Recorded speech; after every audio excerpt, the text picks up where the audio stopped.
On est de retour sur RTL TVI pour la suite de cette émission événement consacrée au grand retour de Johnny Hallyday.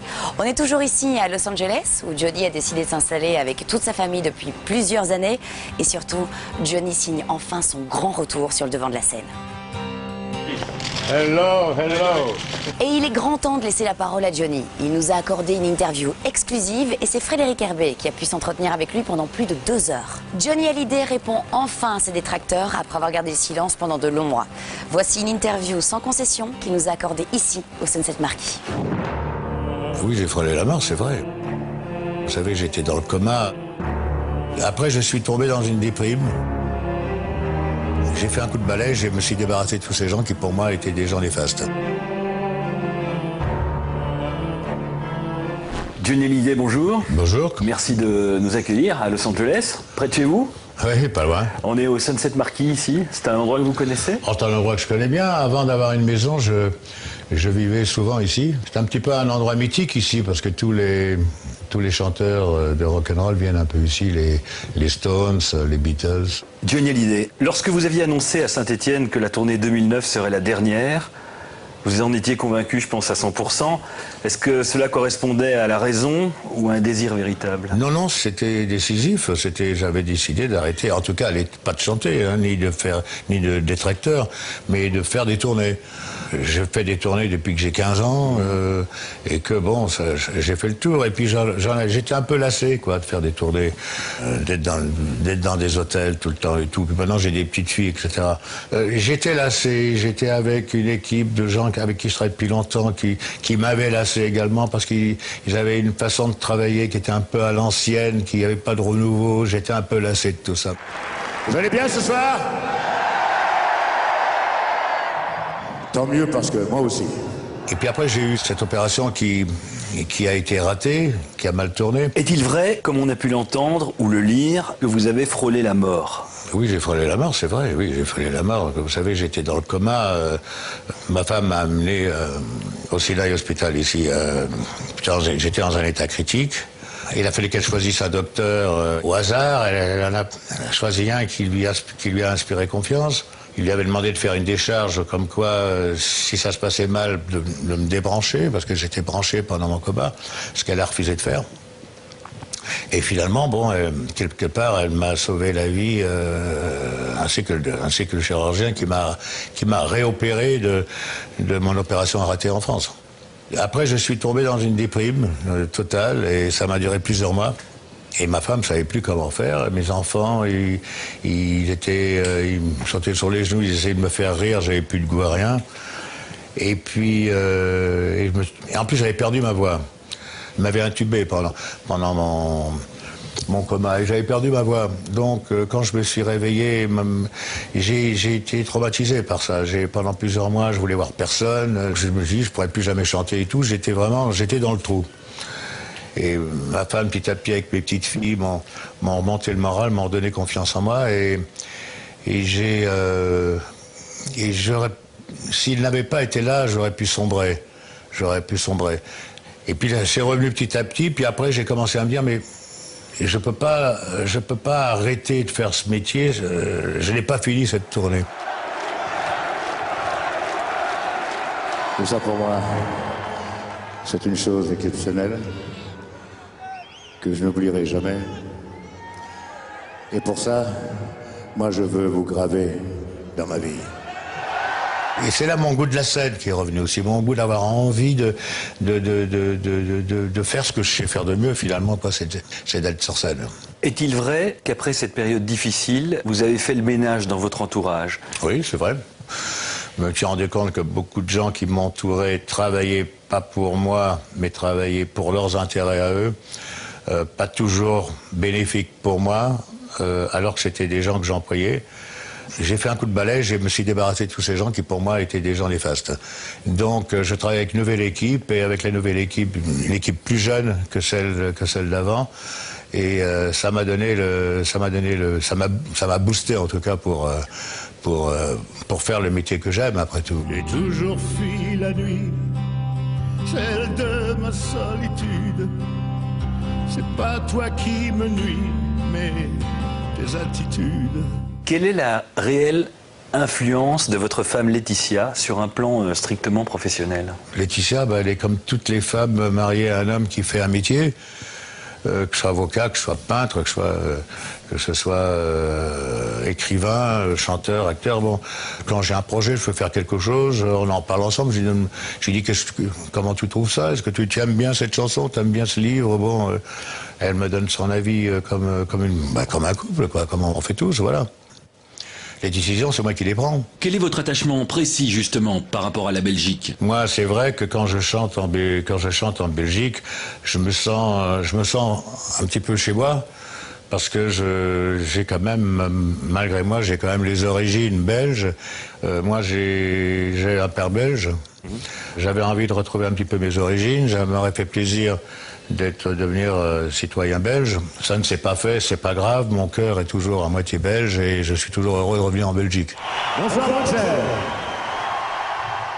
Vous vous êtes fait des nouveaux tatouages aussi pour la sortie de l'album Jamais Seul? Ouais, je crois, là, ici. Voilà. Petit, là. C'est quoi ce symbole? Est-ce qu'on voit partout sur alors, l'affiche? vous savez, bon, j'ai fait faire cette croix, mais au lieu du Christ, j'ai mis un rocker, voilà, avec une guitare. Donc voilà, c'est ma façon à moi de croire en Dieu, quoi. Alors c'est ma dernière question. Qu'aimeriez-vous qu'on retienne de vous le jour où vous ne serez plus sur cette terre? Ah, que j'ai été un bon papa. Rendez-vous Johnny le 9 juin 2012 au Stade Rombonnois à Bruxelles. Merci Avec beaucoup. grande joie, merci. Merci pour cet entretien. Merci. Et à bientôt Johnny. À bientôt.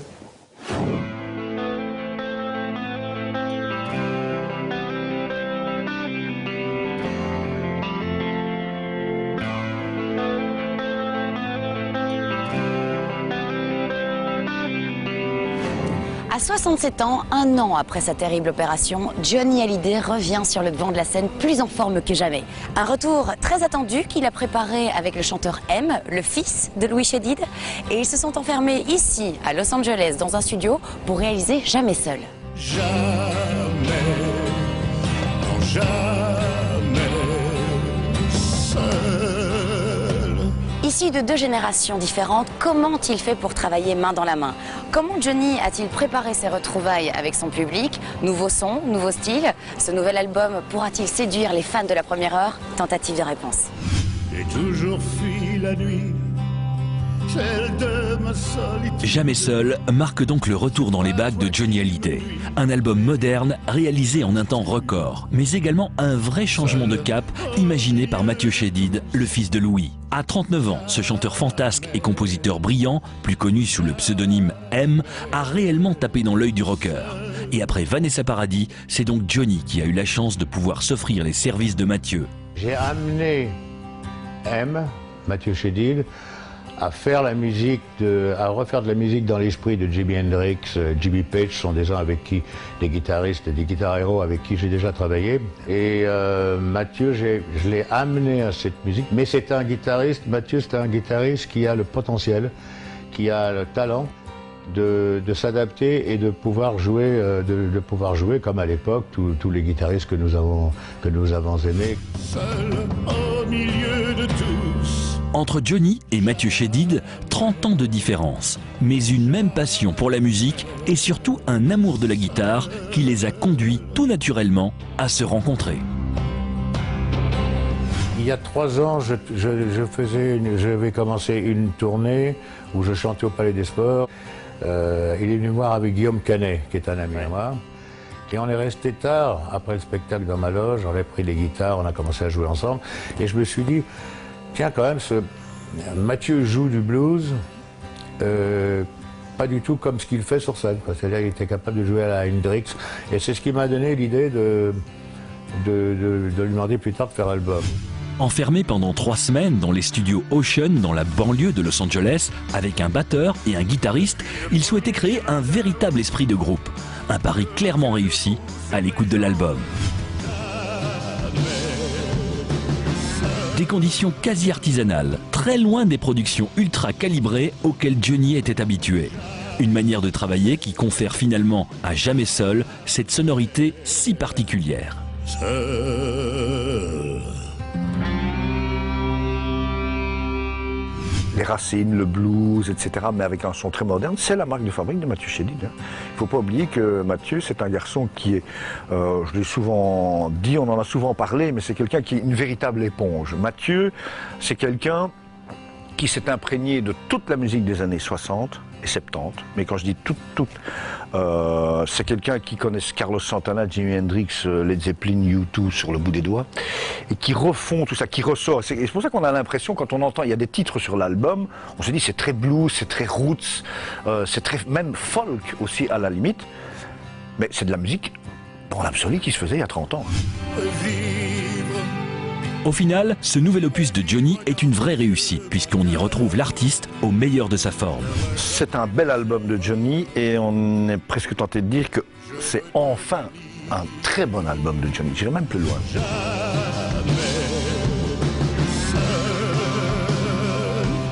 Un nouvel album qui trouvera naturellement un prolongement sur scène puisque le rocker partira sur les routes pour sa tournée des stades 2012. Alors les fans de Johnny Hallyday peuvent déjà bloquer la date du 9 juin 2012 car il sera en Belgique, à Bruxelles, au stade Roi-Baudouin. Un rendez-vous qu'ils attendent avec beaucoup d'impatience et qu'ils espèrent tout aussi impressionnant que le show de juin 2003. 2012 sera donc une année à marquer d'une pierre blanche pour tous les fans de Johnny Hallyday, puisque le chanteur entamera sa tournée des stades le 14 mai à Montpellier. 22 dates sont d'ores et déjà prévues en France, en Suisse et en Belgique. Mais le rocker ne s'arrêtera pas là, puisqu'il enchaînera avec une trentaine de shows en Italie, en Allemagne, en Russie ou encore aux États-Unis. Des rendez-vous fixés pour la plupart dans des stades. Moi j'aime bien les stades parce que j'aime bien le public, j'aime bien avoir une foule. En mai dernier, Johnny avait fait ses adieux au public belge sur la scène de Forêt Nationale. Pourtant, il sera bien le 9 juin 2012 au Stade Roi-Baudouin. Comme je m'aperçois une fois de plus, c'est que je fais encore une fois chez moi la Belgique avant le Stade de France. Alors, comme ça, la Belgique découvrira mon spectacle avant Paris. Alors que 100 000 places se sont vendues en une seule journée, la tournée s'annonce d'ores et déjà comme triomphale. Ce sera très musical, je crois que ce sera très basique. On ne va pas avoir 25 musiciens sur scène, comme on a pu le connaître, avec des danseurs, des choristes, des cuivres, enfin tout ce que vous voulez. J'arrive en voiture, je descends du ciel d'hélicoptère. Je crois qu'on va se diriger vers quelque chose d'un peu plus, entre guillemets, moderne. Je crois que c'est une volonté aussi de Johnny. Les derniers spectacles que j'ai faits, c'était toujours des scènes un petit peu, des villes détruites, un petit peu, bon. Là, ce que j'ai envie de faire une scène plus avant-garde, plus moderne, plus lumineuse. J'ai beaucoup aimé le dernier concert de U2. C'est un peu dans cet esprit-là d'ailleurs ce que je voudrais faire. Pas ça, mais un petit peu dans l'esprit en tout cas. Et le répertoire interprété sur scène pourrait en surprendre plus d'un. Ce que j'essaye, c'est d'écrire des chansons aussi peut-être pour en faire une ou deux qui soient des nouveautés pour la scène sans les avoir enregistrées. C'est un nouveau Johnny. Alors, il faut rassurer tout le monde. Les concerts, il y aura toujours les grands classiques. Voilà, Johnny qui ne chante pas Gabriel, ça il l'a dit à chaque fois. Qui ne chante pas Gabriel, qui ne chante pas Que je t'aime, qui ne chante pas Tennessee. Ce sont des chansons, je veux dire, dont il ne peut pas se passer. Jamais seul sera-t-elle la dernière tournée de Johnny? Il est certainement trop tôt pour le dire. Mais une chose est évidente, sa belle histoire d'amour avec la scène est loin d'être terminée. La première fois qu'il avait annoncé, voilà, c'est ma dernière tournée, le tour 66, et puis c'est terminé, je ferai encore des disques, mais c'est terminé. Je me rappelle lui avoir demandé comment se fait-il que quand vous dites ça, je ne vous crois pas. Il a souri et il a dit, la scène, ça reste la scène. Avec cette espèce de lueur, on voit que c'est quelqu'un qui adore ça. Et voilà, c'est ici depuis Los Angeles que je vous souhaite de passer une très très belle soirée sur RTL TVI. Merci d'avoir suivi cette émission événement consacrée au grand retour de Johnny Hallyday. Et si vous voulez revoir l'entièreté de l'interview exclusive ainsi que l'émission, très simple, www.rtltvi.be.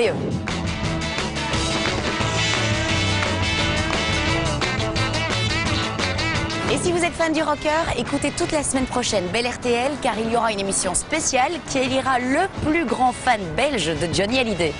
Merci d'avoir suivi cette émission, très belle soirée et à bientôt.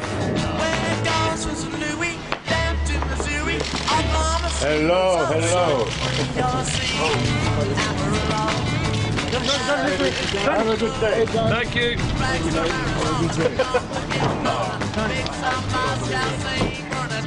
Ça va? Allez, à bientôt. Hein. Ciao. Thank you.